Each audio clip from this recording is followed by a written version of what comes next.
13장 7절 8절 말씀 보겠습니다. 스스로 부한 체하에도 아무것도 없는 자가 있고 스스로 가난한 체하에도 재물이 많은 자가 있느니라.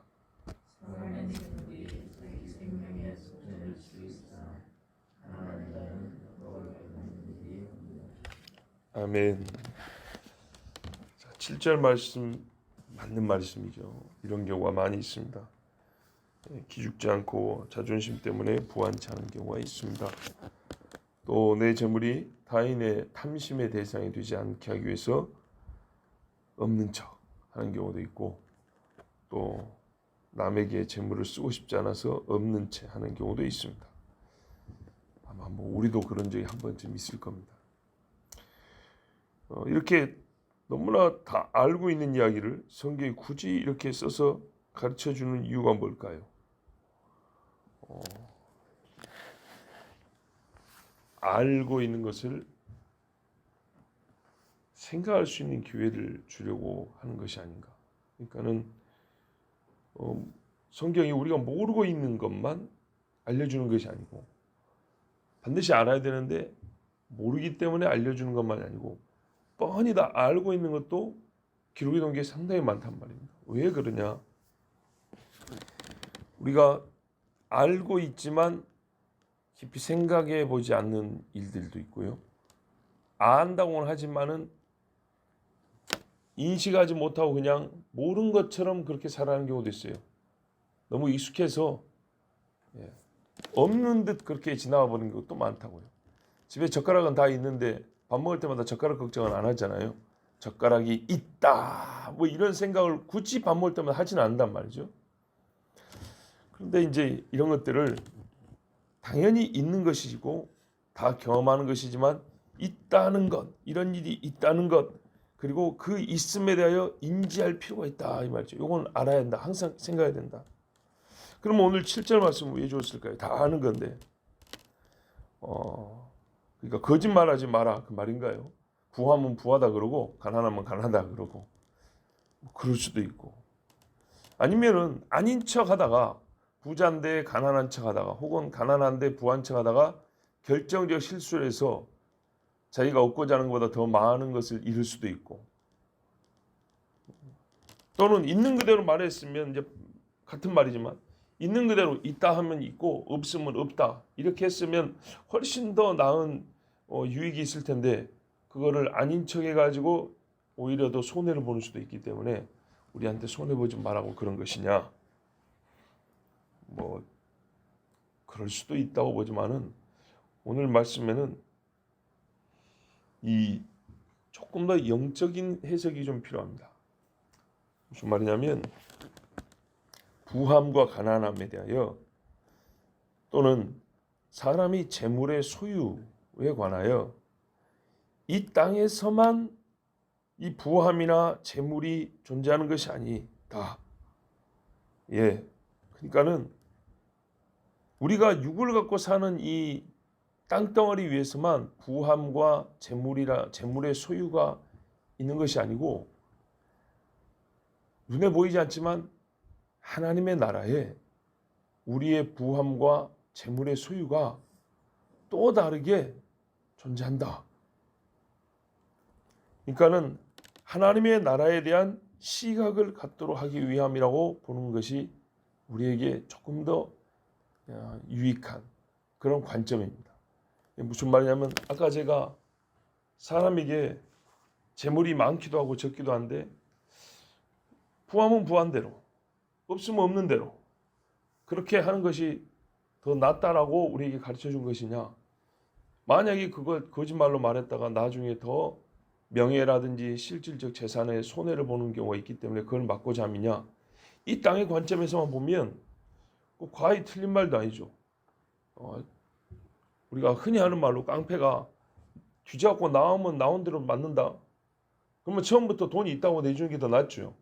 없는 척 하다가 10원짜리 나올 때마다 한 대씩 두드려 맞는 것보다.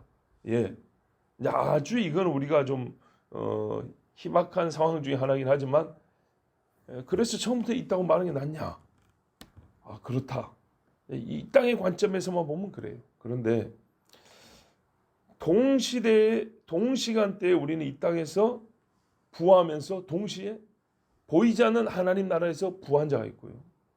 이 땅에 있으면 이 땅에서 가난하지만 하나님 나라에서는 부한 자가 있고, 이 땅에서는 물질을 많이 갖고 부한 자지만 하나님 나라에서는 쌓아놓은 게 아무것도 없는 가난한 자도 있다 이 말이죠.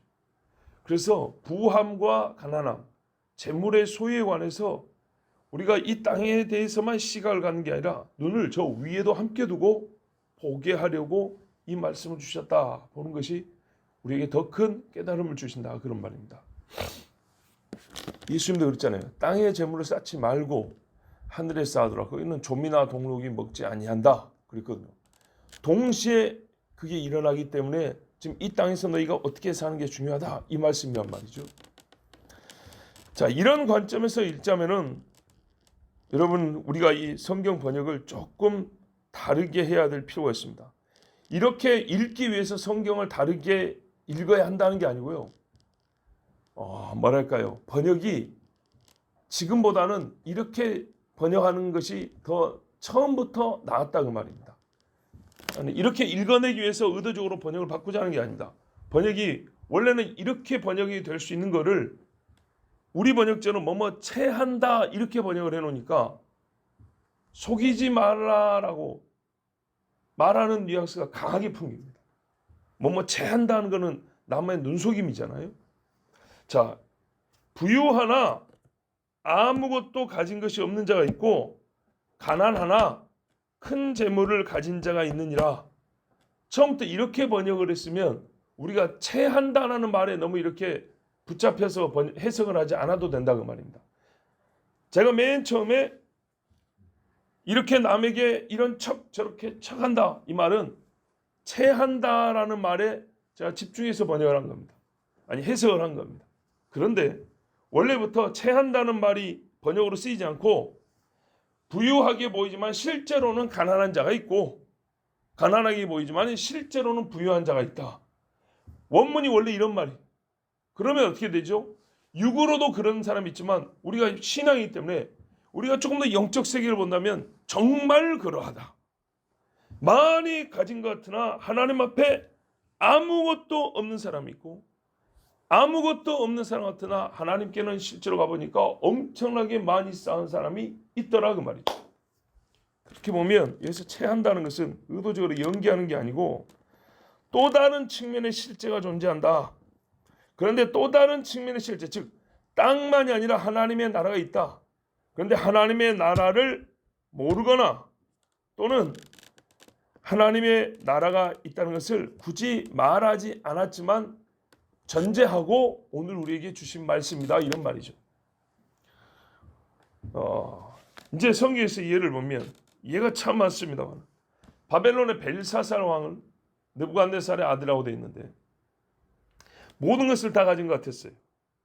각국에서 뺏어온 그릇 가지고 술 가지고 잔치하고서 흥청망청 먹고 떠들었어요. 그런데 하나님의 성전 그릇 갖다가 더럽힌 죄로 하룻밤에 다 잃어버렸습니다. 하나님 뭐라 했습니까? 벽에다 딱 써놨죠. 달아봤더니 너는 굉장히 부족하다 그랬어요. 마가복음 12장에 보면 과부가 나옵니다. 가난합니다. 두 랩돈 우리 식으로 말하면 500원짜리 2개 넣어준 겁니다. 그런데 예수님이 뭐라 했어요? 모든 사는 보기에는 제일 적게 넣었는데 제일 많이 넣었다 그랬어요.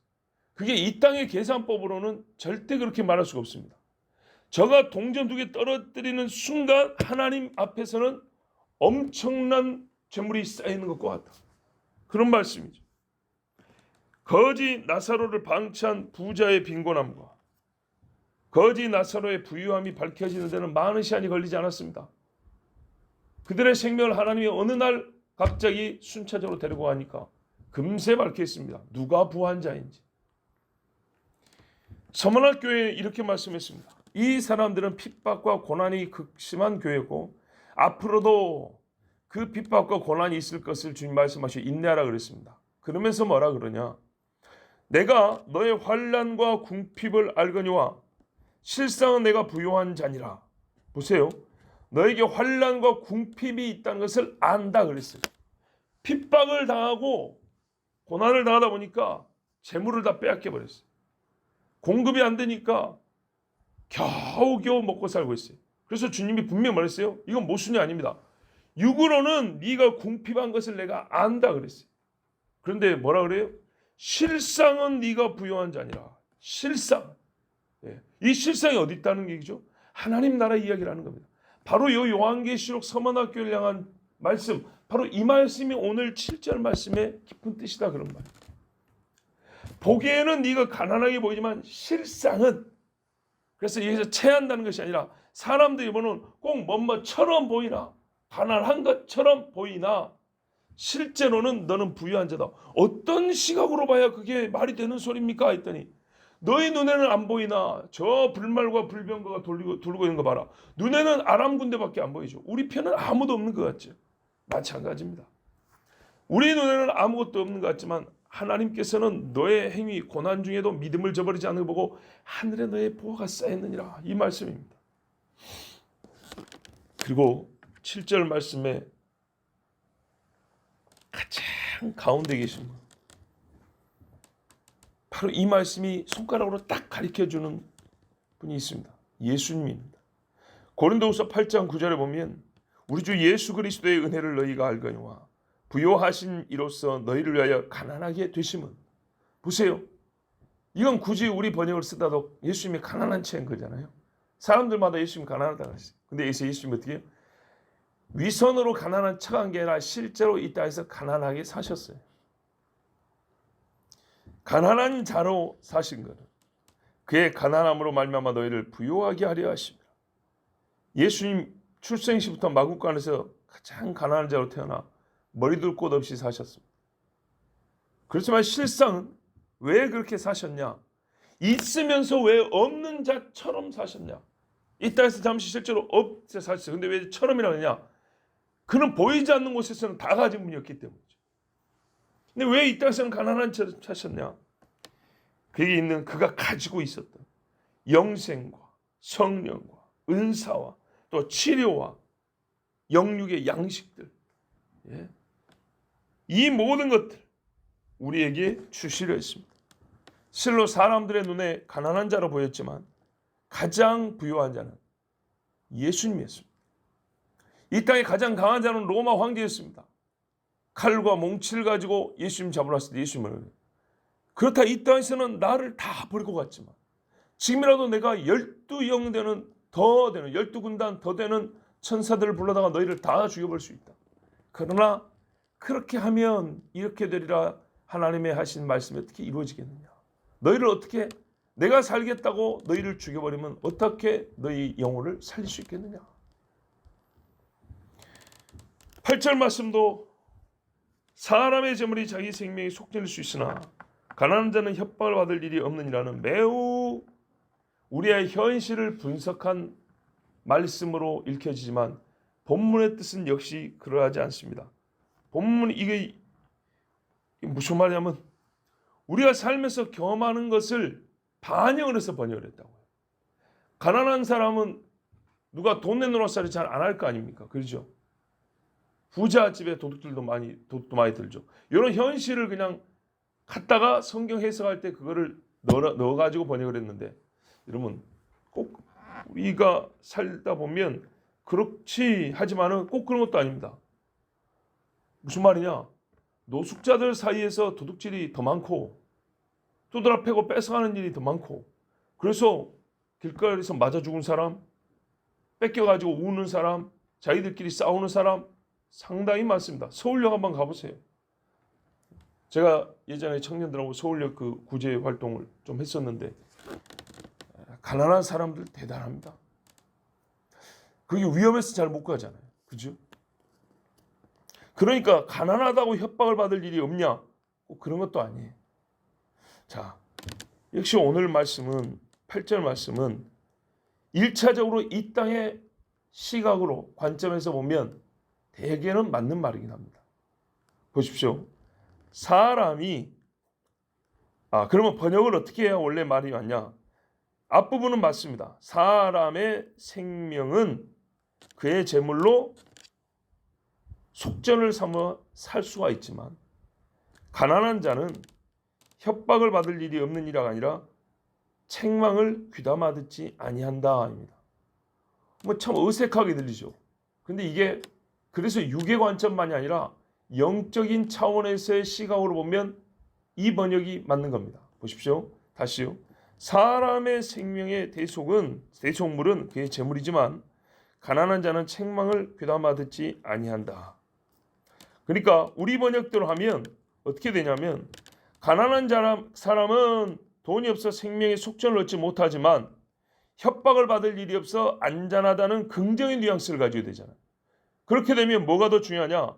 생명의 대속을 받는 것보다 협박 안 받는 게 더 낫다라는 그런 뜻이 되어버립니다. 그죠? 부자 돼가지고 그 돈으로 목숨 구하는 것보다 차라리 가난해서 애시당초 협박도 받지 마라. 가난한 게 더 낫다. 협박 안 받는 게 목숨 구하는 것보다 낫다. 근데 목숨 구하는 게 더 나은 게 아닌가요? 이상한 가르침이 되어버립니다. 근데 킹제임스 역에 옛날 사람들은 번역한 대로 따르면 가난한 자는 어쩐다고요? 책망을 귀담아 듣지 아니한다. 그래서 생명의 대속물을 가지지 못하는 불행을 겪는다 이런 말이 됩니다. 이게 무슨 말이냐면 급할 때 돈이 있으면 사람이 사는데 가난한 사람은 꼭 이걸 가르쳐줘도 재물을 준비하지 않는다는 거예요. 예, 재물을 준비하지 않아서 급할 때 쓸 게 없어서 살 수 있는 사람이 죽는다는 거예요. 그런 말이 됩니다. 어쨌든 간에 둘 다 돈이 있어야 생명을 구할 수 있다는 의미를 내포하고 있습니다. 맞죠? 성경이 뭐 돈으로 사라고 가르치냐? 자, 그렇습니다. 무슨 말이냐면 여기서 이게 바로 1차적으로 어떤 의미냐면 이 땅의 이야기입니다. 아까 7절도 그런 것처럼 이 땅을 살면서 목숨을 위하여 제일 유용하게 쓰는 것이 재물입니다. 돈이나 금유지.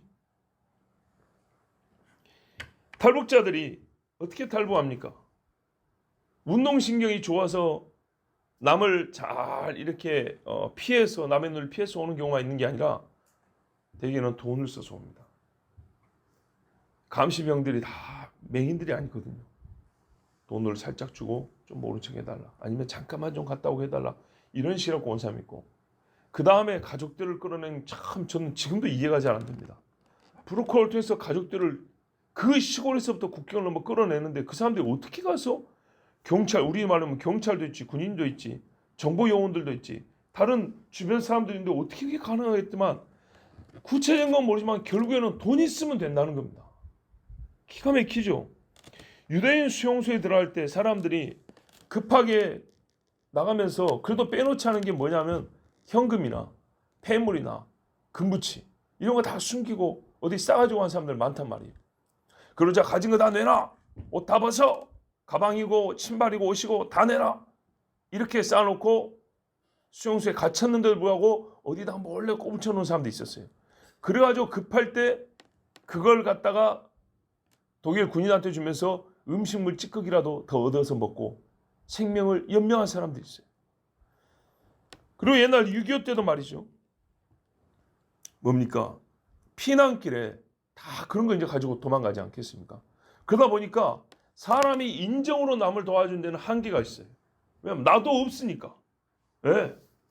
그런데 누가 어떻게 해요? 이거 받으시고 우리 식구 밥 한 끼 주셔. 뭐냐 했더니 옛날 시집 올 때 가져왔던 금목걸이, 금팔찌 이거 든단 말이에요. 자, 그럼 어떻게 되겠어요? 그거 없는 사람보다는 한 끼 더 먹을 수 있겠죠.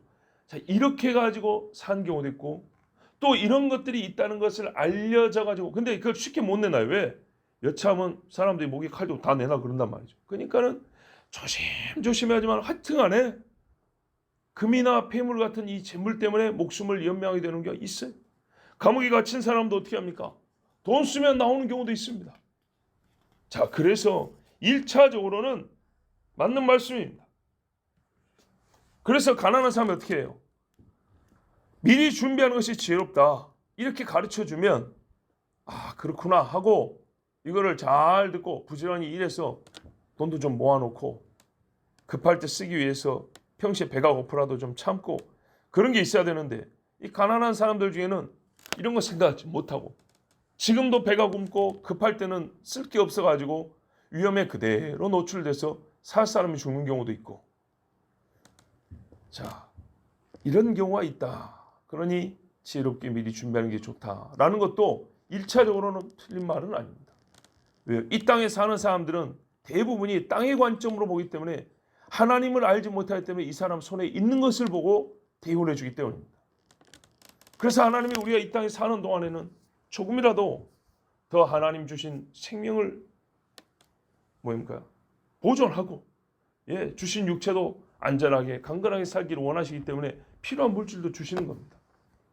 자, 그런데 이제 조금 더 깊은 차원에서 한번 보자고요. 7절 말씀과 이렇게 보조를 맞춰서 같이 보면 영적인 의미가 있어요. 그게 뭐냐? 오늘 보면 우리 번역에 약간 희한한 뉘앙스를 풍기는데요. 8절에 사람의 재물이 자기 생명의 속전일 수 있으나 그런 경우가 있긴 하다는 거예요. 항상 그렇진 않아요. 이 땅에서도 그렇지만 이걸 이제 영적인 측면에서 우리가 보면 분명한 사실이에요. 자, 아무리 부자라고 하더라도 요한계시록에 하나님께서 이 땅에 내릴 진노의 대접 중에 하나라도 돈으로 막을 수 있는 게 없어요. 막을 수 없어요. 소돔과 고모라에 불이 떨어질 때 하나님께 있는 재산 다 올려주면 내려오던 불덩어리가 흩어져 버리냐? 그러지 않아요. 그대로 때려서 그 손 들고 있는 돈을 들고 있는 손까지 다 태워버려요. 만약에 바로가 애굽의 모든 재물을 다 모아서 하나님의 사자 앞에 내놓으면 그 하나님의 사자가 바로의 아들은 지나가 주었을까요? 아닙니다. 소용없습니다. 그대로 치고 갑니다. 하나님은 사람의 재물에 신경 쓰지 아니하시고 심판하십니다. 돈으로 사람은 살 수 있어도 하나님은 살 수 없습니다. 그래서 가난한 자들에게 그들이 부유하기 전에 미리 가르쳐 줍니다. 뭘 가르쳐 주냐? 부유하기를 너무 힘쓰지 마라. 너의 부유함이 이 땅에서 잠시 네가 급할 때 쓰게 되는, 그래 어떤 의미에서는 네가 목숨이 경각간에 할 때 그 돈으로 살 수 있는 경우도 있을 거다. 분명히 있다. 그런데 여차하면 땅에서는 며칠 더 살 수 있지만 너 영원한 생명을 잃어버릴 수가 있다. 조심해라. 이래 가르치는데 가난한 자가 안 듣는다는 거예요. 왜요?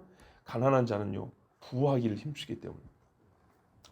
부자와 가난한 자가 물질에 대한 관점은 똑같기 때문입니다. 지금 없다는 것뿐이지. 제자들이 그렇다 하지 않습니까? 너희 가진 걸 다 내놓고 주님 앞에 따라오라 했더니 부자는 천국 들어가기가 얼마나 어려운지, 낙타가 바늘귀 들어간 것보다 어렵다 했더니 선생님 그러면 누가 천국 가겠습니까? 누가 구원 얻겠습니까? 왜 이런 말이죠? 모든 사람이 부자하고 똑같은 물질에 대한 관점을 갖고 있습니다. 물질이 없어서 그렇지 속은 다 똑같습니다. 그러니 어떻게 다 구원받겠습니까? 예수 물잖아요. 사람은 못해도 하나님은 아신다. 걱정하지 마라. 하나님 아신다. 그랬더니 바로 좀 이따 삭개오 이야기했죠. 봐보세요. 삭개오 어떻게 해요? 땅에서는 가난하기로 결정을 했습니다. 하나님께 부한 자가 되기로 결정했습니다. 그렇게 가르치는데도 못 알아듣는다고요. 부자 청년이 있는 거 내놓기 싫어서 그대로 근심하고 가버렸다 그랬다고요. 가르쳐줬어요. 하나님께 가난한 자들, 하나님께 부하라고 가르쳐주는데 안 듣습니다. 왜요? 이 땅의 부한 자들을 보고 부럽고 배웠기 때문입니다. 그 배움을 포기하지 않습니다. 이 땅에 눈을 둔 사람들로서 재물을 열망하고 부유한 자를 선망하기를 그치지 않습니다. 하나님께서 너에게 필요한 것을 필요한 것을 주시고 재물을 채워주시는 것을 감사히 받되 부하려 하는 마음, 부한 것이 삶의 목적이고 성공이 이유가 되지 않아야 한다. 그래서 부유한 사람들의 사고와 목표와 삶의 방식을 배우지 말고 너는 하나님께 대하여 부유한 자가 되라고 끊임없이 가르쳐줘도 한번 부유함의 신기루에 빠진 사람들은 항상 하나님을 부유함의 정원에 앉아서 우리를 기다리시는 분인 것처럼 하나님께 가까이 가기 위하여 부유한다. 부유하면 하나님께 가까이 한다. 또 하나님과 부유함은 항상 한 쌍이다. 이렇게 생각하는 이상한 신앙관을 가진 사람들도 많습니다. 그래서 하나님이 주시는 가난할 때 미리 가르쳐 주시는 책망, 교훈을 잘 듣지 않습니다. 우리 주님 뭘 가르쳐 줍니까? 디모데후서 6장 9절 보면 부하려 하는 자들은 시험과 올무와 여러 가지 어리석고 해로운 욕심에 떨어지나 그 사람으로 파멸과 멸망에 빠지게 하는 것이라. 가난한 사람은 협박을 받을 일이 없는 게 아니라 시험을 받을 일이 적지요. 없다는 게 아닙니다. 배가 고프니까 또 시험이 있습니다. 마귀가 예수님 시험하듯이. 근데 부하게 되면 희한하게 더 많은 시험이 있어요. 그래서 더 크게 실종합니다. 그래서 주님이 하신 말씀이 가난한 자는 하나님 나라 들어가기가 낙타가 바늘귀 들어간 것만큼 어렵다라고 가난한 자에게는 그렇게까지는 말하지 않았지만 부한 자들에게는 그렇게 어렵다고 말했습니다. 그런데 가난한 자도 똑같이 그렇게 어려운 경우는 어떤 경우냐면 가난한 자가 감사하면서 성실하게 살아 하나님 주신 복을 받으며 감사하는 것이 아니라 부하려 하는 의지를 갖고 삶을 살아갈 때는 부한 자와 하나 차이가 없습니다. 부하기 위해서 가진 수단과 방법을 가리지 아니하고 또 얻은 것을 놓치지 않기 위해서 역시 폐역하고 가증스러운 행위를 일삼는 경우가 많기 때문입니다. 자, 오늘 말씀 이거 우리가 흔히 보는 일 아닌가? 늘 있는 일 아닌가? 이 다 하는 것은 하나님이 굳이 가르쳐 줄 필요가 있을까? 예. 현실에 있는 것들을 가르쳐 주면서 하나님은 뭐냐고 눈앞에 보이는 현실을 이 땅의 눈으로만 보고 끝내지 말고 그 이면에 감춰진 영적 시각을 가지고 현실에 있는 것들을 그 이면까지 보는 관점을 가지고 좀 더 깊이 생각해 봐야 한다라고 우리에게 말씀해 주십니다. 여러분 부한 것이 좋긴 하나 오히려 더 위험할 수가 있습니다. 가난하다고 해서 다 의롭게 되는 것은 아니지만 가난할 때 하나님의 책망을 교훈을 미리 귀담아 들으면 이 사람은 하나님 나라의 부유한 자가 됩니다. 오늘 말씀이 우리의 영육을 복되게 할 줄 믿습니다. 기도하겠습니다.